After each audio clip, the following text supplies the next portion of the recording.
listeners, the camera adds 75 pounds, so I want you to take that into account. Yeah. So the thing I was saying before, Luke had asked me what was the first thing that jumped out at me about Parsha Re'eh. What I said was actually that at the very beginning it starts, "See, I present before you today a blessing and a curse." And the commentary in the art scroll Chumash that I'm using says that the blessing and curse are not simply promises for the future. One can actually see that people who observe the Torah have a sense of accomplishment, fulfillment, and spiritual growth. And the thing I said was that it reminds me of the way Hasidic Jews will wear the black hat and the coats in kind of, I think they're mimicking the way that the 17th century Polish aristocracy dressed. And the thinking I hear is that it kind of ennobles the Jewish tradition, because this is that's the mic that maybe pull it back. Resorted to. Yeah. See? Oh crap. Still? You can hear it. Is it better if I talk like this or like this?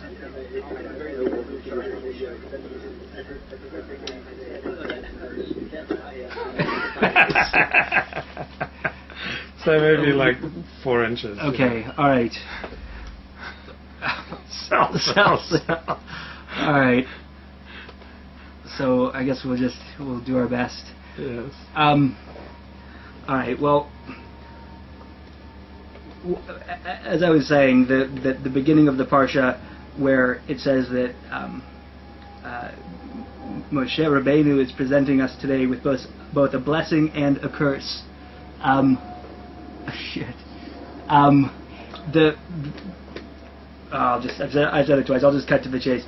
That the idea in the commentary is that when you see someone who observes the mitzvot, you can see in their person the spiritual fulfillment and the joy of following the tradition. And I said that in my experience, I have not seen that in people who dedicate their lives to the Jewish tradition, Orthodox Jews most especially. That generally, it seems to me that people from they don't give off a vibe of holiness or spiritual growth or fulfillment. That I see much more of that from people who are immersed in other traditions, most other traditions. And I think that a lot of Jews of my ilk have similar experiences. It's part of the reason we're drawn to other traditions. It's because the practitioners seem to have more of something we want, which is those kinds of things that it says here that fulfilling the mitzvot is supposed to do. That sense of a life well lived, and a spiritually and a holy person. So I was wondering whether is this just something that's wrong with us, or is there something that the people who follow the mitzvot are not projecting and not to be projecting? So I asked Luke what he thought about that.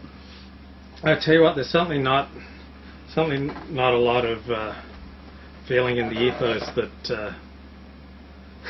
it's not good to use. Do you want to divert off Mark? Because it would be so cool to. I don't know how to improve. I'll have to. Let's just keep going. All right. Okay. There's certainly not a feeling among most people I know who observe that it is a blessing. Like it's more often referred to as a burden. Right. As the burden of the kingdom of heaven.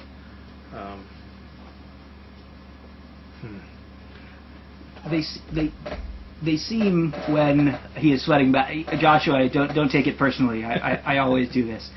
It's called I'm a sweater. It's part of my thing. Chicks dig it, believe it or not. But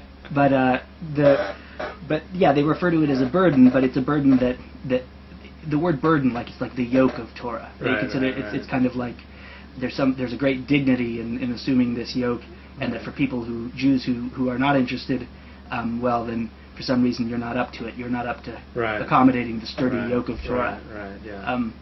I don't really buy that. I think that's a bunch of bullshit, because they'll try to tell this to my wife, who works 80 hours a week in the county hospital, like, you're not a serious enough person, like, for the yoke of Torah. Right. Yeah, she's like, whatever.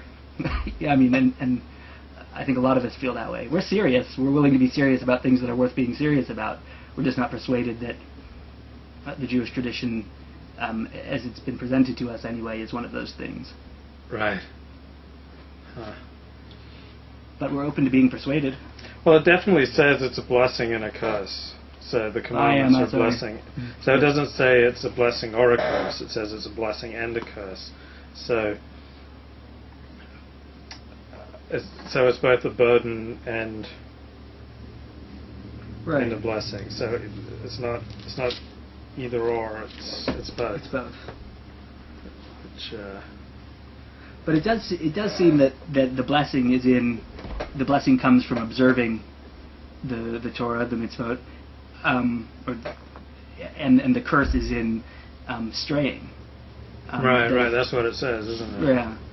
So it gives no hint here that observing the mitzvot is a both burden. A blessing and it's just a blessing, right. Which it may be. But what I'm suspicious of is the theory, as posited by ArtScroll, that this blessing is not just internal; it's externalized in a vibe of holiness and spiritual fulfillment. If that's true, then I'd say the vast majority of self-identified Frami Jews are doing something wrong because they don't give off that impression. Now it says in the Shema that if you observe these commandments, that I will, I'll send the rain in its time. Right. Where is that? That's in this week. It's in this parsha as well. That I'll make sure that all these good things happen to you if you observe the commandments. Right. Do you think that's empirically true?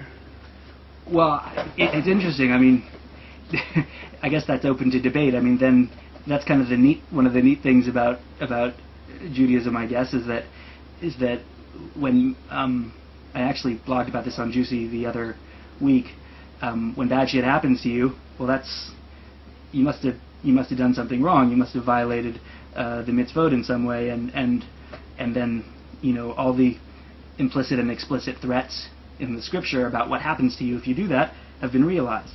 So I was saying that for Tisha B'Av that it's supposed to be a day in which we can mourn the tragedies of Jewish history, but when the lesson from the scripture seems to be that, well, those things happened because you screwed up this way for the first temple, you screwed up this way when the second temple was destroyed, and this is why the Jews were expelled from Spain. Well, what are we mourning? We're just mourning our own mess ups. Right. So, and I know that logic can be extended to the Holocaust as well, and is that the Holocaust was the consequence of some Jews' failure to properly observe the Torah. So, I mean, I guess it can be empirically true, but only if we assume that all these terrible things that happened throughout Jewish history were the predictable outcome of not observing the Torah. Right, and it's not like the good Jews have gotten off. The observant Jews have gotten off better, and the secular Jews have really suffered. There's no real correlation in Jewish history. Right. Yes, and so I guess